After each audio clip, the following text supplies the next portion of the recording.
If you watched the previous video, I talked about, like spouse hunting and all of that stuff. And I didn't mean to sound insensitive. I apologize if I did.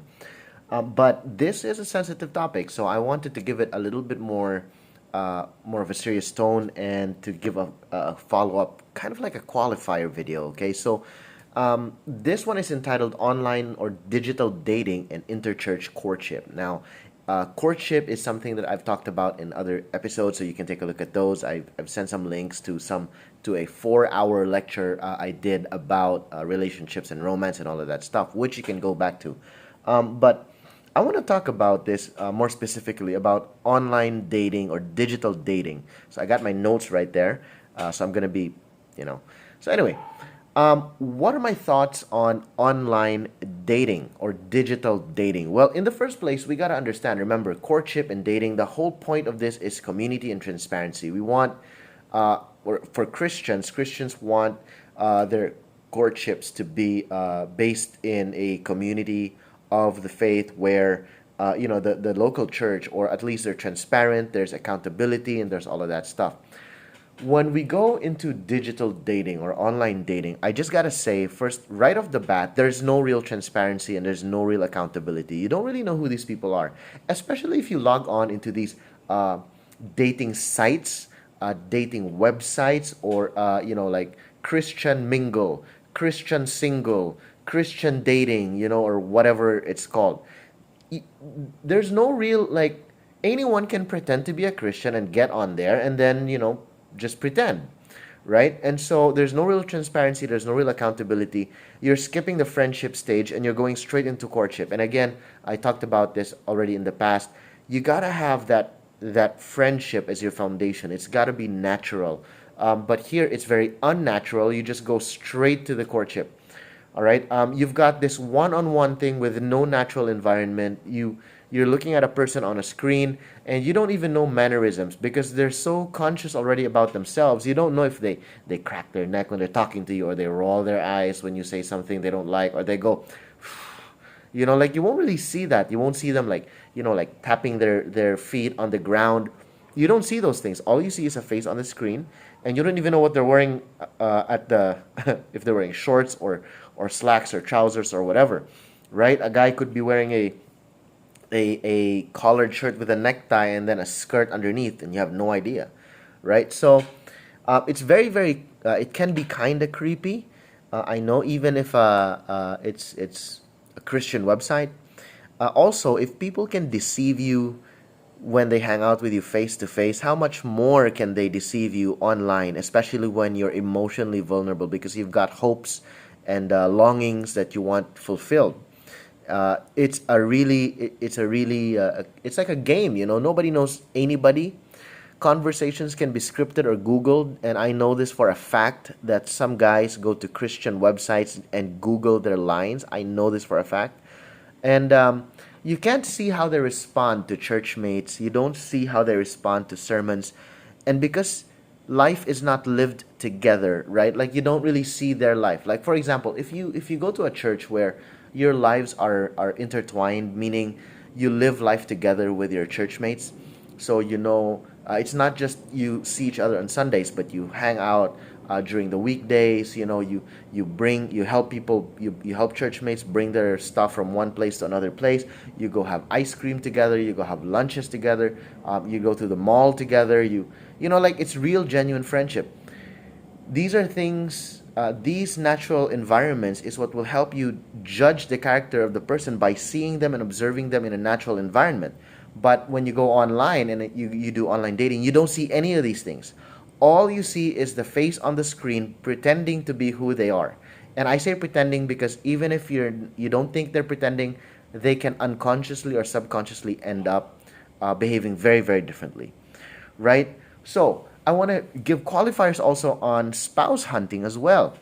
I talked about this in a previous episode. I don't like the idea of spouse hunting, going to another church and looking for a spouse there. We live in a day and age and culture now where there's an extreme generational gap. So parents are no longer as inclined to be involved in the lives of their children, especially when the children are like 20 plus years old or above.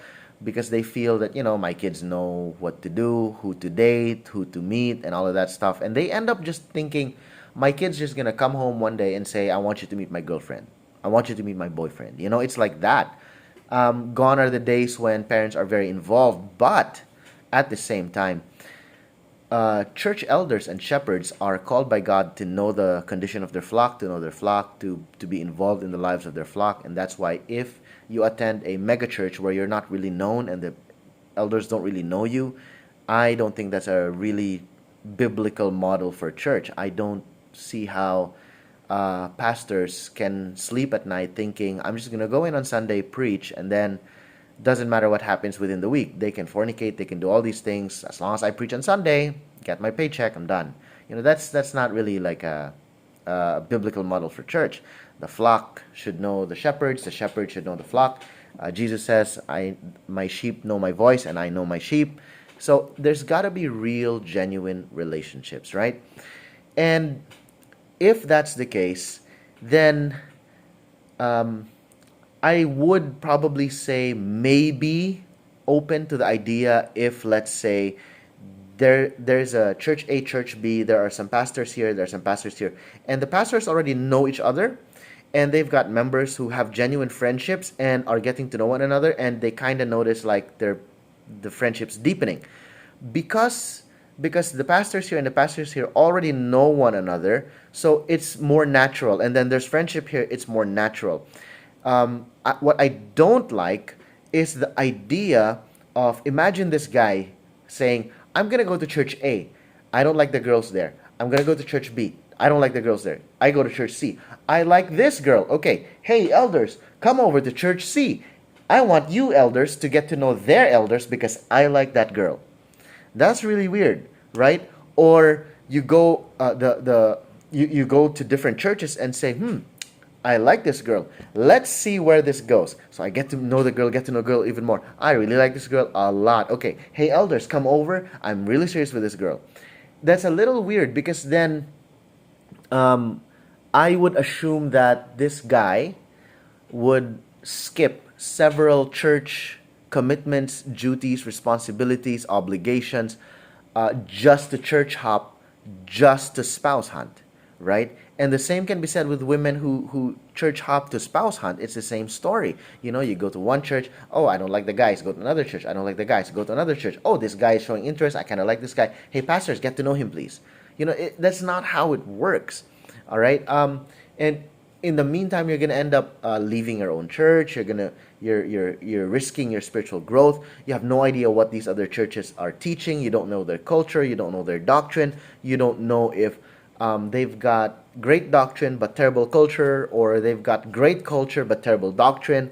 We don't know these things, right? So this kind of mentality is very, very dangerous, right? You're risking yourself, and you're risking others. You're risking so many people, and if this is something that's practiced and without any qualifiers or disclaimers, everyone's going to be like, oh, well, if they did it, we can do it too. And so everyone's going to do that. Imagine the headache shepherds are going to have. Like, okay, this guy is courting a girl in church A. This girl is being courted by a guy from church Z. So we got to know those elders. We got to know those pastors. We got to know what's happening with everybody. Like, it's just a headache, right?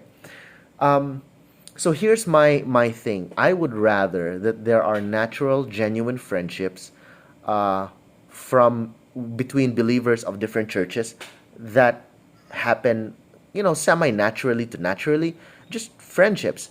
And then maybe from there, we can have maybe interchurch fellowships, interchurch hangouts, interchurch bonding times, just to get to know more people from different local churches, so churches can genuinely bond.